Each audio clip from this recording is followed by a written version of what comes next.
Price the lord. ಎಷ್ಟು ಜನಕ್ಕೆ skit ಅರ್ಥ ಆಯಿತು? ಇವತ್ತು ನಾವು ಯೂತ್ ಸಂಡೇ ಅಂತ ಹೇಳಿ ಈ ಒಂದು ಸ್ಕಿಟ್ಟನ್ನು ಆಯೋಜಿಸಿದ್ದೀವಿ. ನೀವು ಈ ಸ್ಕಿಟ್ಟಲ್ಲಿ ನೋಡಿದ ಹಾಗೆ ಈ ರೀತಿಯಾದಂಥ ಅಡಿಕ್ಷನ್ಸ್ ಎಲ್ಲ ಯವನಸ್ಥರು ಮಾತ್ರ ಅಲ್ಲ, ದೊಡ್ಡವರೆಗೂ ಸೇರಿ ನಾವು ಯಾವುದಾದ್ರೂ ಒಂದು ಈ ರೀತಿಯಾದಂಥ ಒಂದು ಅಡಿಕ್ಷನ್ಗೆ ನಾವು ಒಳಗಾಗಿದ್ದೀವಿ. ನೀವು ನೋಡಿದ ಹಾಗೆ ಸುಹಾಸಿನಿ ಬಂದು ಒಂದು ಬಿಲೀವರ್ ಅಂದರೆ ಒಂದು ನಂಬಿಗಸ್ತನ ಒಂದು ಪಾತ್ರವನ್ನು ಮಾಡಿದ್ದಾರೆ. ಅವ್ರಿಗೆ ಏನೆಲ್ಲ ತೊಂದರೆ ಬಂತು ಅಂತ ನೀವು ನೋಡಿದ್ರಲ್ಲ, ಅವರಿಗೆ ಈ ಲೋಕದ ಕಾರ್ಯಗಳು, ಮೊಬೈಲ್ ಹುಚ್ಚಾಗಿರ್ಬೋದು ಅಥವಾ ಸೆಲ್ಫಿ ಕ್ರೇಜ್, ಮೊಬೈಲ್ ಅಡಿಕ್ಷನ್, ಅದು ಮಾತ್ರ ಅಲ್ಲ, ಅದ್ರ ಜೊತೆ ನೀವು ನೋಡಿದ್ರಿ ಅವರಿಗೆ ಒಂದು ಕುಡಿತನದ ಒಂದು ಫ್ರೆಂಡ್ಶಿಪ್ ಆಗಿರ್ಬೋದು. ಅದ್ರ ಜೊತೆಯಲ್ಲಿ ನೀವು ಮತ್ತೊಂದು ಕಾರ್ಯಗಳನ್ನ ನೋಡಿದ್ರಿ, ಅವರಿಗೆ ಒಂದು ಹಣದ ಒಂದು ವ್ಯಾಮೋಹ ಅಥವಾ ಹಣದ ಒಂದು ಆಸೆ. ಫ್ರೆಂಡ್ಸ್ ಇರಬಾರ್ದು ಅಂತಲ್ಲ, ಆದರೆ ತಪ್ಪಾದ ದಾರಿಯಲ್ಲಿ ಅಥವಾ ತಪ್ಪಾದ ಕಾರ್ಯಗಳು ಬಂದಾಗ ಬಿಟ್ಟು ಹೋಗುವಂಥ ಒಂದು ಫ್ರೆಂಡ್ಸ್ಗಳು, ಈ ರೀತಿಯಾದಂಥ ಕಾರ್ಯಗಳು ನಾವು ಅನೇಕ ಯವನಸ್ಥರು, ಯೂತ್ ಈ ರೀತಿಯಾದ ಒಂದು ಕಾರ್ಯಗಳಿಗೆ ನಾವು ಸಿಕ್ಕಿ ಹೋಗ್ತೀವಿ.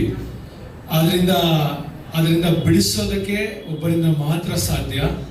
ಅವರ ಬಗ್ಗೆ ಇವತ್ತು ನೀವು ಬೆಳಗಿನ ವಾಕ್ಯದಲ್ಲಿ ಕೇಳಿದ್ರಿ, ಯೇಸು ಸ್ವಾಮಿ, ಅವರಿಂದ ಮಾತ್ರನೇ ನಾವು ಒಂದು ಬಿಡುಗಡೆಯ ಜೀವಿತ ಜೀವಿಸೋದಕ್ಕೆ ಸಾಧ್ಯ. ಇಲ್ಲವಾದರೆ ಈ ರೀತಿಯಾದಂಥ ಅಡಿಕ್ಷನ್ಸಲ್ಲಿ ನಾವು ಮುಳುಗಿ ಹೋಗ್ತೀವಿ. ಒಂದು ವೇಳೆ ನಾವು ಇವತ್ತು ನೋಡಿದಂಥ ಕಾರ್ಯ ಅಥವಾ ಇನ್ನೂ ಅನೇಕ ಕಾರ್ಯಗಳಿರಬಹುದು, ಆ ರೀತಿಯಾದಂಥ ಯಾವುದಾದ್ರೂ ಒಂದು ಅಡಿಕ್ಷನ್ಸ್ ಈ ದಿವಸ ನನ್ನನ್ನು ನಿಮ್ಮನ್ನು ಹಿಡಿದಿರೋದಾದರೆ, ಒಂದು ವೇಳೆ ವಿ ಹ್ಯಾವ್ ಅ ಚಾಯ್ಸ್. ನಾವು ಪಾಸ್ಟರ್ ಬೆಳಗ್ಗೆ ನಮಗೆ ಬೋಧನೆ ಮಾಡಿದ ರೀತಿಯಲ್ಲಿ ಇವತ್ತೊಂದು ಅವಕಾಶ ಇದೆ. ಪೌಲನು ಹೇಗೆ ತಿಮೋತಿಯನ್ನು ಎದುರು ನೋಡುತ್ತಿದ್ರು, ಹಾಗೆ ದೇವರು ಸಭೆಯು ನಮ್ಮನ್ನ ಈ ರೀತಿಯಾಗಿ ಎದುರು ನೋಡ್ತಾ ಇದೆ.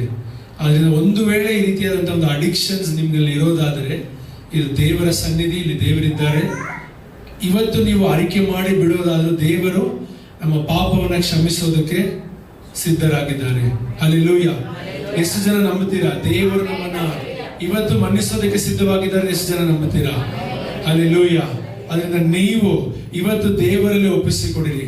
ದೇವರ ವಾಕ್ಯ ಹೇಳುವ ಪ್ರಕಾರ ನಾವೆಲ್ಲರೂ ಏನಾಗಿದ್ದೀವಿ? ಪಾಪ ಮಾಡುವವರಾಗಿದ್ದೀವಿ. ದೇವರ ಕೃಪೆಗೆ ನಾವು ಯೋಗ್ಯರಲ್ಲ. ಆದ್ರಿಂದ ಈ ಸಮಯದಲ್ಲಿ ಒಂದು ವೇಳೆ ದೇವರು ನಿಮ್ಮ ಬಳಿಯಲ್ಲಿ ಮಾತನಾಡಿ, ನಿಮ್ಮಲ್ಲಿ ಯಾವುದಾದ್ರೂ ಒಂದು ಅಡಿಕ್ಷನ್ ಕುರಿತಾಗಿ ದೇವರು ಮಾತಾಡಿರೋದಾದ್ರೆ, ಇವತ್ತು ದೇವರ ಸನ್ನಿಧಿಯಲ್ಲಿ ಒಪ್ಪಿಸಿಕೊಡಿ. ದೇವರು ಮತ್ತೊಂದು ಬಾರಿ ನಮ್ಮೆಲ್ಲರನ್ನ ರಕ್ಷಿಸೋದಕ್ಕೆ ಶಕ್ತನಾಗಿದ್ದಾರೆ. ಹಲ್ಲೆಲೂಯಾ. ದೇವರ ನಾಮ ಮಹಿಮೆ ಹೊಂದಲಿ.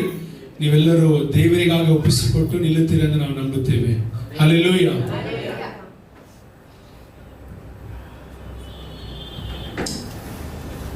ಓಕೆ, ಎಲ್ಲರೂ ಒಂದ್ಸರಿ ಕೂಡ ಚಪ್ಪಾಳೆಯನ್ನು ತಟ್ಟಿ ನಮ್ಮ ಯೂತ್ಸ್ ಎಷ್ಟೋ ಜನ ಇವತ್ತು ಪಾರ್ಟಿಸಿಪೇಟ್ ಮಾಡಿಲ್ಲ. ಎಲ್ಲರಿಗೂ ಪಾರ್ಟಿಸಿಪೇಟ್ ಮಾಡೋಕ್ಕಾಗಲಿಲ್ಲ, ಅವರವರ ವರ್ಕಲ್ಲಿ ಒಂದು ಸ್ವಲ್ಪ ಬ್ಯುಸಿ ಆಗಿದ್ರು.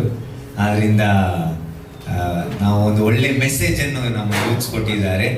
ಸೊ ಇದರಿಂದ ಕಲಿಯೋದು ಅನೇಕ ಕಾರ್ಯಗಳಿದೆ. ಯಾಕಂದರೆ ಯೂತ್ಸ್ ಮಾತ್ರ ಅಲ್ಲ, ದೊಡ್ಡವರು ಕೂಡ ಇದರಲ್ಲಿ ಕಲಿಯುವಂಥದ್ದು ಇದೆ. ಹಾಗಾಗಿ ಇವಾಗ ಕಾಣಿಕೆಯ ಸಮಯವಾಗಿದೆ. ಯೂತ್ಸ್ ಒಂದು ಹಾಡು ಹಾಡುವ